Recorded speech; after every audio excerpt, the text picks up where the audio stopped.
guys ever had trouble picking the right color? Maybe you've had trouble at stoplights. Can you see the number that is in that circle? What's that number? Does anybody? Okay, I can't see that. I'm Nick Sallen. I have red-green color blindness, and today I'll be talking about color blindness. So, it actually affects 1 in 10 males, so it's pretty common. This is according to the WebMD staff. It's fairly rare in females. And being red-green colorblind, there's a lot of social anxiety. In elementary school, hey, can you hand me the green marker? I would always look, and I was really thankful for markers that said what color they were, because I'd always turn it over and be like, all right, that's green, here you go. But if it wasn't like that, then I usually just kind of shelled up and pretended like I didn't listen to them. Also, I did want to be a pilot when I was younger, and that's not possible when you have color blindness. And then arts, I really hated painting, but I really loved drawing, and the reason is because there was color involved. I would just kind of do whatever when I was painting, just whatever color I wanted, and teachers or other kids wouldn't really understand that as much. Like I would paint grass purple or whatever, just why not, right? And it was kind of as a way to just, I don't know, as a way to cope with my color blindness. I just kind of went more full bore with it. I can see most colors, it's just that I like just to kind of mix it up a little bit and change things. So I'm going to be talking about the causes, diagnosis, and treatment of color blindness. Let's get into that. So the causes, according to genetics home reference staff, there are 3 causes to color blindness. The biggest one is inheritance. I can show you this right here. This is actually wrong. I will, however, draw the proper Punnett square of color blindness. Since it is a recessive linked chromosome trait, the AA, it kind of works, but it doesn't really work because it doesn't signify sex.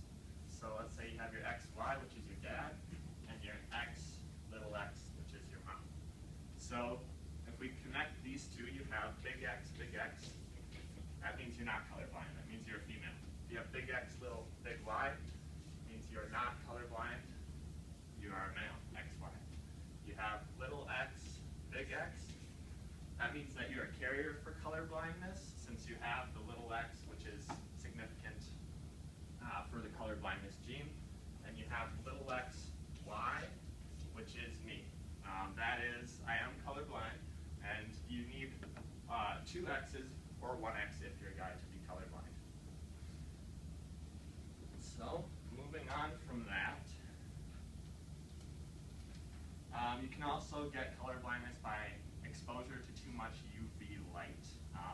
Just looking at the sun can damage your eyes. It would usually damage the S cone in your eye, which all your cones have to deal with color, but that one is particularly sensitive to UV light. And also gene mutations, that's how color blindness started. You can't get blue-green color blindness through gene mutation, but you can red, green, yellow, blue, and total color blindness. I don't know why you can't get blue-green.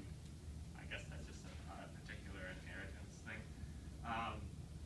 And then as far as the diagnosis, like I talked about before, that circle with the dots this is one of the major tests called Ishihara test for detecting color blindness. There are pictures that you can look at, all of them kind of a little bit different. They all have hidden numbers in them that I can't see most of the time. But they detect total versus partial color blindness. There's a series that detects that, as well as red, green, blue-green, and yellow-blue color blindness. So you can first find out whether you're totally colorblind, partially colorblind, or one of the variations. And most people usually figure it out that they're colorblind or that their eyes are messed up some way in their daily life, whether it's by picking colors, having trouble at stoplights, social interactions, that sort of thing. So let me move on to treatment. There is no cure for color blindness. There are glasses that can help create contrast, and they work more for the totally colorblind. They kind of create like more of a grayscale. I read online that there is a device that a guy has created that releases a frequency to the color that is in front of the scanner, and then it makes a sound, and he was able to correlate the sound to colors just by listening to it. So it's kind of an unusual device, but he's totally colorblind, and now he can detect in 5 seconds what color is in front of him. It works, but he has to have the color, one solid color right in front of him. So living with colored blindness, there are lots of disadvantages, but there are some advantages. Cooking, detecting when meat is done. Certain jobs like piloting, like I said, maybe being an electrician, you can't quite tell the red wire from the green wire, or whatever sort of color blindness and color deficiency you have. Usually your fashion sense isn't that great. Matching tends to be a little bit difficult. The arts, painting in particular, can be quite difficult, especially if you're going for a realism sense in your painting. And then driving, having trouble with stoplights, colors that are present on the roads. If you have trouble with that, that can be really difficult. There are some advantages. It has been said, according to colorblindness.com, that people who are colorblind can detect camo better. They can find things that are camouflaged in nature more easily, since they rely on shape more than color. And they're able to adapt easier. Since you have this condition, you find ways to adapt, and you don't really realize it. Like in puzzles, for instance, I always go on shape, not so much on color. I'll put up a piece and be like, well, it looks like it goes there, and then I'll look at color instead and be like, well, it doesn't match the color, but I usually check shape first.